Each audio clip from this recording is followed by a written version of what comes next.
And welcome back to I have no idea what we're going to call this. This is our new attempt at doing a separate and somewhat more developed analysis of the media we watch. We just last night finished watching the classic, amazing movie, the I hip wouldn't say opera, classic and I wouldn't say amazing, but sure. the hip opera, as he called it.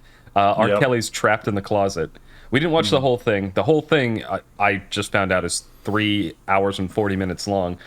I only saw the first 2 DVDs of it when I was younger, and apparently there were subsequent releases after that I didn't know about. But it is quite the thing. Yeah. Well, we're here to break down just the first third of it. Yeah, the good third. I don't know how the final segments kind of go out in that movie, but the first 2 are pretty good. The first one is by far and away my favorite, and I do feel like I need to clarify how I came about this movie when I was a kid, because I first saw this in high school, and like many of my stories in high school, this started with Halo 2. There was a person there was a girl we used to play with on Halo. I never actually talked to her. Scott showed her to you. Yeah, well, she was part of the same kind of group of people that like we all played with Introduced, online. that was the word. Sorry, go on. Yeah, and anyway, so I hadn't heard of this, and so she told me about it. And during one like Halo session, I found the whole thing online. Just while we were playing, I was watching it on my laptop and dying laughing because it is just pure gold. It's not supposed to be funny. It takes itself very seriously. It's like a really long meme. Yeah. And I'm trying to remember when this actually came out. It was in the early 2000s. I just don't know exactly when in the early 2000s. And it's definitely not for people who... It is... You need to be able to have a bit of a dark sense of humor. If you like Cards Against Humanity, you probably like this. Yeah, and the thing is, it was meant to be...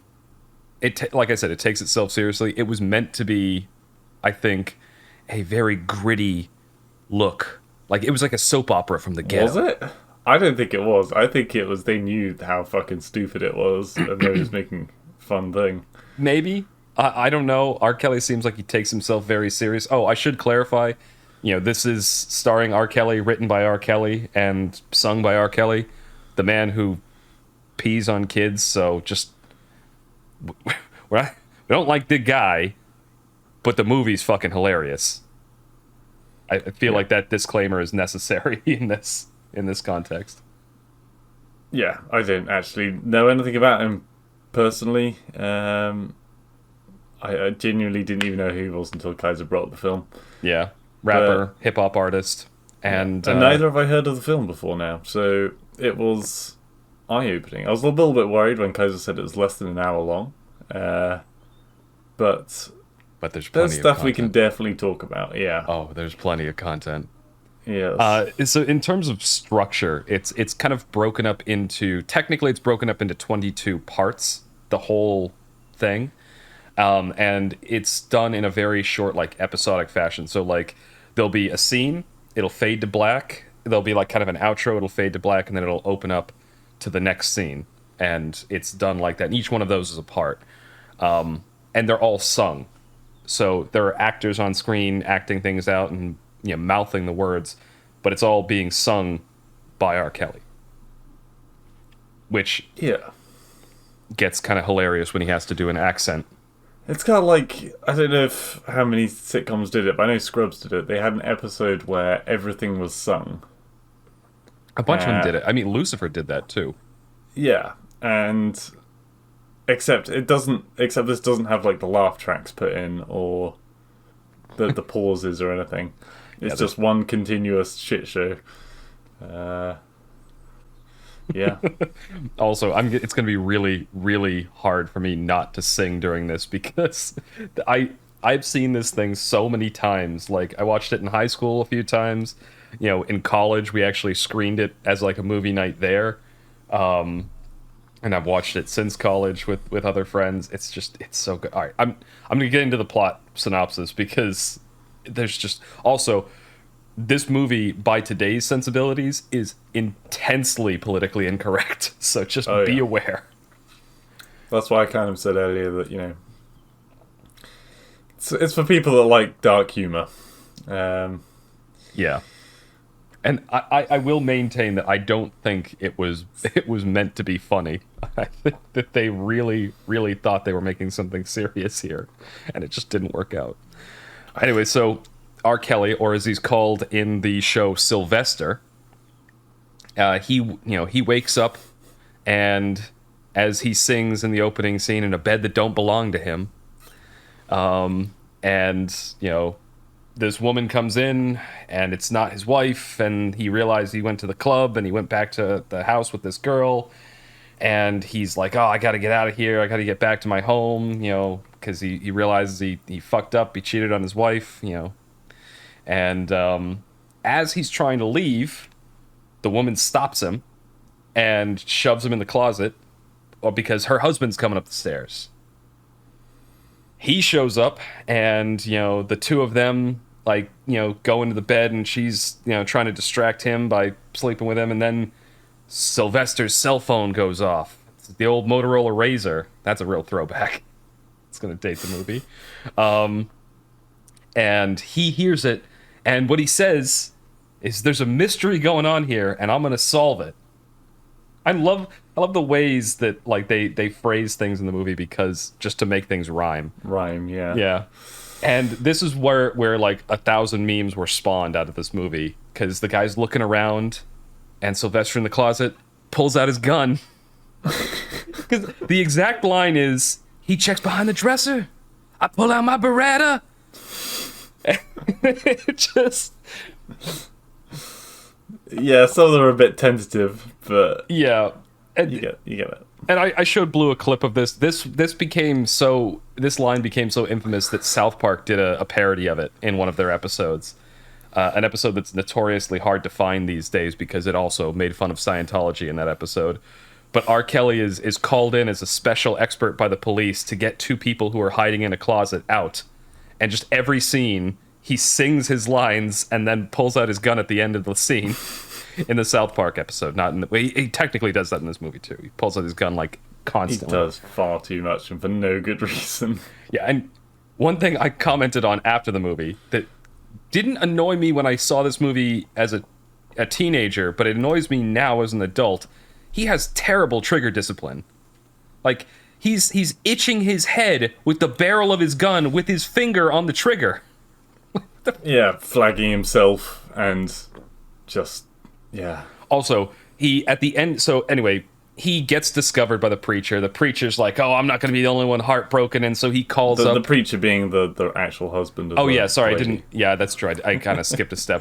The woman who he went home with, her husband is a preacher, and of course he discovers R. Kelly in the closet, who comes out with the gun pointed at the preacher, and oh no, he's a pastor. He's not a preacher. He's a pastor, and so he's like, well, I'm not gonna be the only one brokenhearted, and he pulls out his phone, and he's like, babe, come back, gotta come upstairs, and he buzzes him in, and turns out the pastor has a gay lover. Yeah. And so now R. Kelly is like, But they never use the word gay in it. I think he does when he's talking to his wife later. When R. Kelly's talking to his wife later. Oh, maybe. But I remember, because there's a I can sing the line. Yeah, when the boyfriend's coming up the stairs, and R. Kelly's getting increasingly wanting to shoot the guy for no reason. Yeah. It's like, 1, 2. Like, what are you counting to 4? You know what's happening. I'm gonna count to 4. 1. And then I just gotta shoot someone. It is just they find more and more contrived reason to point guns at everyone in that, throughout the course of this movie. Yeah. Anyway, for some reason, the wife of the pastor convinces R. Kelly to stay there and hear out the whole story of the weird love triangle between the pastor and his wife and the gay dude. And it doesn't make any sense, but it goes on for a while. R. Kelly gets annoyed by them, arguing and fighting, and probably injures someone because he fires a round through the ceiling of an apartment building. The exact line is, it's like, I How funny fire... would it be if you just had a scream and a thud? he said Silent scream thud. He said something along the lines of like, it's like, so I fire one in the air, and then it's like, it's not the air, you fired it into the ceiling of an apartment complex, you fucking psycho. And why? Why? Just because he was getting annoyed with their cat fighting. And then he leaves and no one checks on the bullet that just happened in an apartment complex. Yeah, he just goes. And he just leaves. Yeah. And so then he goes home because he calls his house because he's just getting sick of everything, and the episode ends on this line, and it's like, and a man picked up his phone because the only one supposed to be home is his wife, and so now he's like, oh god, my wife's cheating on me too. So he goes home and he's like driving really fast. They have a really shitty green screen behind him as he's really driving. Shitty green screen. Which is another reason why I think it's all just part of a jokey film. Yeah. I don't think it's... I mean, keep in mind this was low budget from the early 2000s, so special effects weren't as developed as they are now. Anyway, so yeah, he's a Star Wars. Well, that's true, but Star Wars had a bigger budget. Anyway, doesn't matter.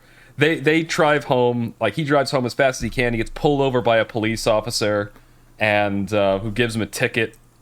And he gets to his driveway, gets out of his car, busts in the back door, and he he's looking around trying to find if there's anyone in his house. And he opens the bathroom door, and there's his wife in the shower, and he's in his head he's imagining that there's a guy in there with her.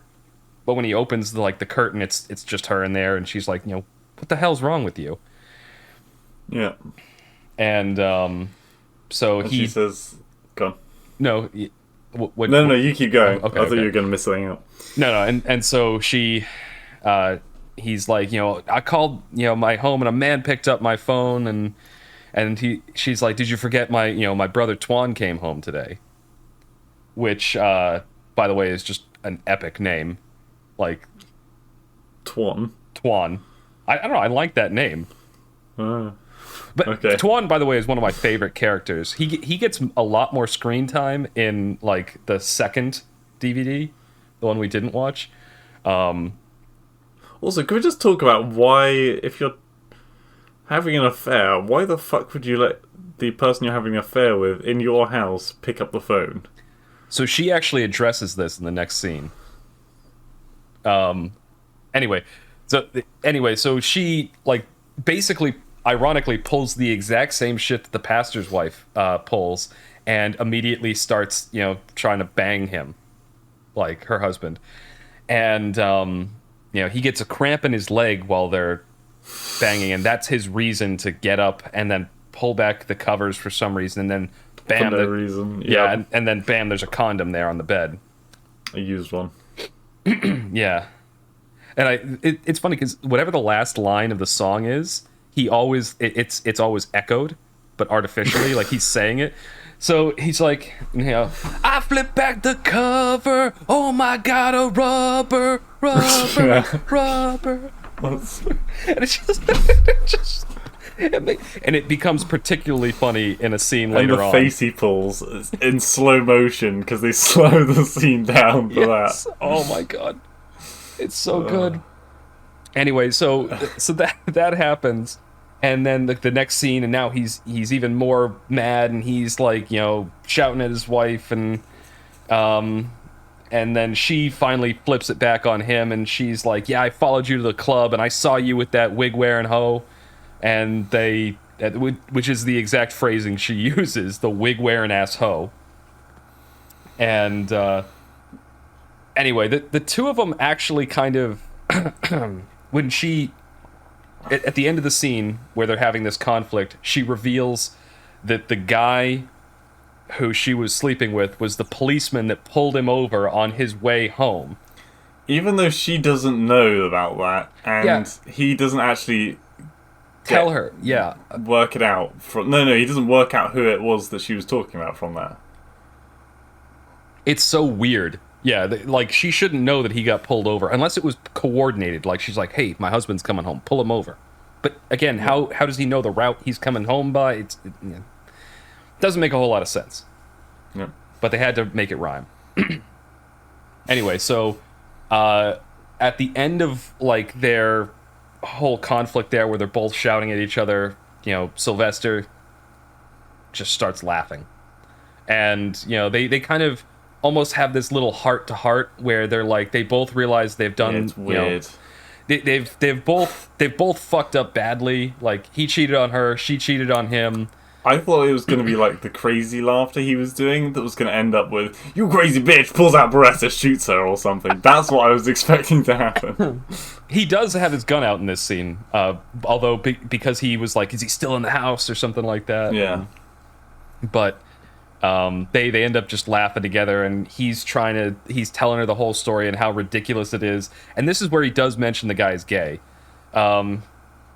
He goes, like, in the scene where he's rapping what happened in the first part of the first part of it, he's like, oh, okay, I see what you mean. Yeah, he's like, he's like, he got a hangover, slept with a lady, she had a husband who was a pastor, he had a lover, turned out to be a gay guy. I may be butchering that line a little bit, but he essentially, in rapid fire, just summarizes what happened earlier in the show. And but what happens while he's doing this is the police officer gets worried, because he's like, oh man, he's coming home, he's going to be angry, I don't want anything to happen to her. And he pulls, like, this crazy, like, drift, like, turn with terrible CGI behind him and, like, awful sound effects to come back to the house. Yeah. Which he gets out and he sees that the car's parked weird and the lights are on in the car, and then he goes in the back door and he sees it's been broken in, and then he hears them laughing and he thinks, oh god, there's something going on in there, because it doesn't sound like laughter, and he walks in just as, like, and they're both on the floor, and he pulls out his gun and he's he's like, freeze, and then R. Kelly's like, oh, you're that damn police officer, and then pulls out his gun, and then they're having a standoff in the middle of the... Never mind the fact that, like, if you're a police officer and somebody draws a gun on you and you've already got your gun out, you're gonna shoot the person. But... Yeah, no, the cop, in theory, should have just... I don't know, it was really, like... He probably... I'm thinking, like, he knew... The cop should have shot first if the guy pulled a gun on him. Yeah. But I think the cop kind of knew he was in the wrong. Like, if this was actually investigated, they'd be like, oh, you shouldn't have... I mean, he's already fucked up so many times that day, I don't even know. Yeah. So they have a bit of a conflict. R. Kelly puts his gun down, and then the cop, like, smiles and winks at him. At which point... Yeah, at which point, like, Sylvester... I'm using R. Kelly and Sylvester interchangeably. It's the same character. Yeah. He tackles the cop, and they're struggling with the gun, and the wife's like, you guys are crazy, what the hell are you doing? And then the gun goes off. And then facing towards the floor. Yeah. And the exact line is, and then all of a sudden, pow, pow, pow. Actually, I love that echo at the end. It just makes me laugh every time. And you're meant to think that they shot the wife. Because, like Blue said, the gun was aimed at the floor, and you don't see the woman, you just see the shocked expression on both of their faces. And it isn't until, like, a minute into the next... And it fades out on that, then it fades back in, and it takes a while. But then you see the wife, and she's on the floor, but it's then you realize that they shot someone else in the room, and you don't know who it is. And it's her brother, Twan. It's such a stupid thing, because it's like... They very briefly mentioned this guy once in passing, that he was coming out of prison, and suddenly he was lying on the floor in the direction where the gun shot. Yeah. And oh, God, it's retarded. He got home at, like, warp speed, because they show him getting out of prison in, like, the middle of R. Kelly's synopsis of what happened, earlier that day. and then somehow he's already at the house. Yeah. Dived under that bullet. So the thing is, like, you know, they have this heart-to-heart. The police officer's like, oh, I can't be part of this, and, you know, the wife's like, you weren't saying that when you were in my bed, and there's more love triangle drama, and then Tuan coughs, and they're like, oh, he's alive. And he gets up and he's like, what happened? Why did I get shot? That's his actual lines. Why did I get shot? Yeah. Which, to be fair, is a very good question. He just came home and the first thing he gets is a bullet. Oh god. Anyway, so he like, they're like, you know, the police officer like, we need to get you to a hospital, and he's like, nah, I don't need a hospital, I just need a bathroom. Bathroom, yeah. Let alone he just got shot with a Glock. Like, that was a 9mm bullet isn't just something you shrug off. Yeah. But he goes in and he just goes to the bathroom, puts like a patch on it, and he's fine. Like, yep. And then a knock at the door. yeah. And then that's true. Then there's a knock at the door, and everyone's like really tense because they're like, you know, everything's been going crazy, and so the R. Kelly points his gun at the door before they even open it. Tuan, who, mind you, just got out of prison, takes the cop's gun out of its holster and says, arrest me later, and then points it at the door too. The cop's just fine with it, you know. And he just takes out his billy club. Yeah. And then they or nightstick, whatever the fuck you call it. Anyway, they open the door and it's this old lady with like a hairnet on, waving a spatula around. Rosie the nosy neighbor is what they call her. But the R. Kelly immediately puts his gun down, but Tuan keeps his gun pointed at the old lady. And somebody has to like shove his hand down. Like, what the fuck are you doing pointing the gun at this like elderly woman? With a spatula. Yeah, with a spatula in her hand. It's just, anyway, they bring her inside, the cop leaves, and that's where it fades out. So now cut to the cop going home, right? So the cop goes home, and he calls his wife, who is... first of all, is the only white person in this entire show. And yeah, R. Kelly's white person voice is the funniest thing I think I've ever... White lady, yeah. He tries to do like a Southern belle accent. It's so bad. It's so bad. It's, how you doing? How? It's a lot worse than our voices, I would say, and that's saying something. It's pretty bad. R. Kelly does not have the range of different voices. Well, to be fair, he is singing as well. I don't know how. Yeah, that's true. Singing Sean Connery. That's a good point. But he is, yeah, he does sing a very shitty Southern belle accent. Yep. Anyway, so cop talks to her on the phone for a bit. He gets home, and then she's all panicky when he gets home, and she's much worse at lying than everyone else in this show. Before we go on, are we allowed to say the word that we're going to be using a lot in a minute? Yes. Well, I say yes. Okay, cool. And again, I'm gonna... we are going to use... This is what I meant when the intensely politically incorrect... there is a... well, you'll hear it when we get there. Yeah. Small person. Yes. Another word for a small person. So they... yeah, so he's like, you know, just ignoring her even though she's trying to like get him upstairs. She literally tries the same thing that every other woman in this has tried, and tries to get him into bed to distract him. But the cop's just having none of it. He has leftover chicken and he's going to heat it up, and she's trying to give him a pie or something like that, and he doesn't want it. So she's allergic to cherry pie. Yeah, pie. Because, yeah, he looks around the room and he's, like, getting more and more suspicious of her, and then he sees the pie missing a slice, and she's allergic to cherries. Why did she cook a cherry pie, then? Anyway. So just, there's that. Oh, God, I lost... yeah, so, he then starts, like, looking around, he's pulling the fridge back, and... This and you think it's going to be the closet. At least I did.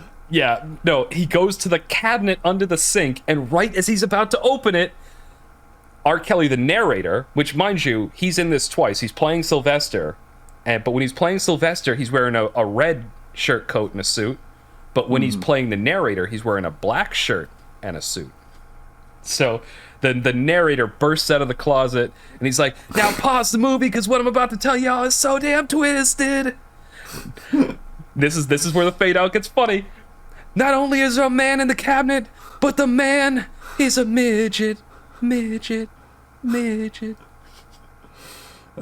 That's the word that, we're worried might offend people's sensibilities. But again, different time. It was a different time. Like, but just the looping fade out of the word. It makes me laugh every time. Oh. Anyway, so then it comes back, and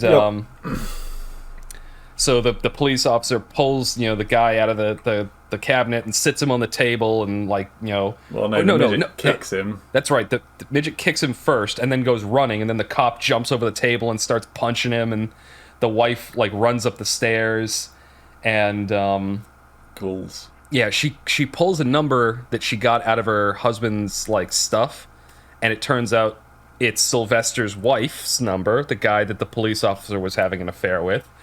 And so she calls him or her, and it cuts back to their house where Tuan recently shot, but is just fine, and they're playing cards at the table, having drinks, just chatting. And then phone rings, wife picks it up, and they have a panicked conversation where the policeman's wife is talking about what happened, and it's like, oh, there's it's summarized very quickly.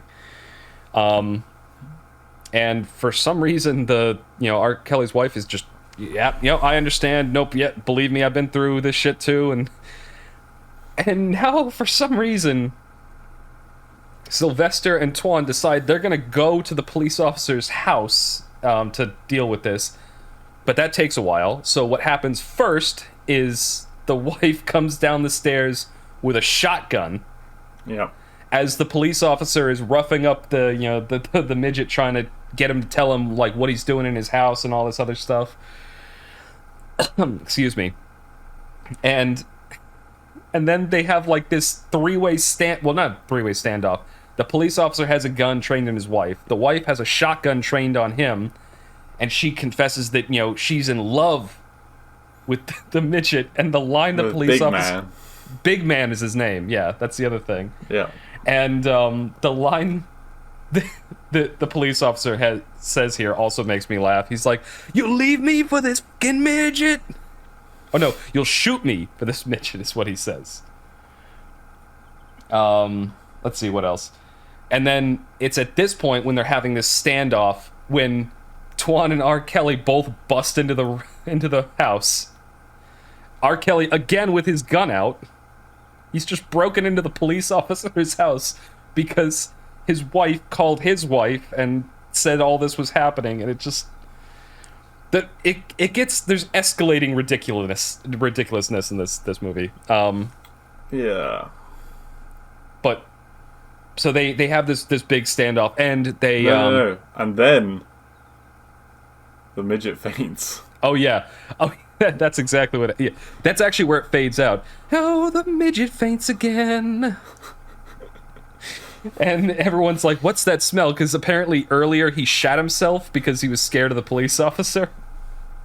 Yeah. And oh god, Tom wants to shoot everyone. Yeah, again. Although thankfully this time he doesn't have a gun. Yeah. It's the only one in the scene that doesn't. He's just there, flexing. Big Man doesn't. Actually, that's a good point. So it's a three-way, gun standoff between Sylvester, the police officer, and the police officer's wife. And that's when the big secret comes out. Fade in. Oh yeah, that's a good point. The wife goes she's suddenly feeling ill, and the police officer's like, "Can't you see my wife is sick?" And Tuan's like, "Don't believe that shit." And then she's like, the police officer's like, "She's 3 months pregnant," and everyone's like, I was like, why the fuck has he been pointing a gun at her if she's 3 months pregnant? Don't get me wrong, why is he pointing a gun at her anyway? But especially if she's pregnant with what he thinks is his child. there's a lot of like borderline domestic abuse going on in this series. Actually, not even borderline. There's a lot of domestic abuse in this original, but and not to make light of that, but it is presented in a very comical fashion. But again, like Blue said at the beginning of this, you kind of have to have a dark sense of humor to enjoy this, I think. But she reveals at the end, the big reveal, right as it fades to black, is that not only has she been sleeping with the midget, but he's her baby's daddy, as she says, in that hilarious accent. Yeah. He is my baby's daddy. That's pretty much, I mean, the gist of what we got to. I mean, there was an extra scene. There is one last scene at the end. Before they do that, the cop does turn to Sylvester and say, when Sylvester's talking to Big Man, and he says, "You're like these other two guys," which is the name of the guys from the first. Oh yeah, Chuck and Rufus. That's one. Yeah. And so, like, they're kind of implying that everyone kind of knows everyone, and they're all part of this giant network of people banging. Also, that it's revealed that he's called Big Man because he points to his crotch. He's blessed. So, but yeah. So it fades out there, and that's the last we kind of see of those characters.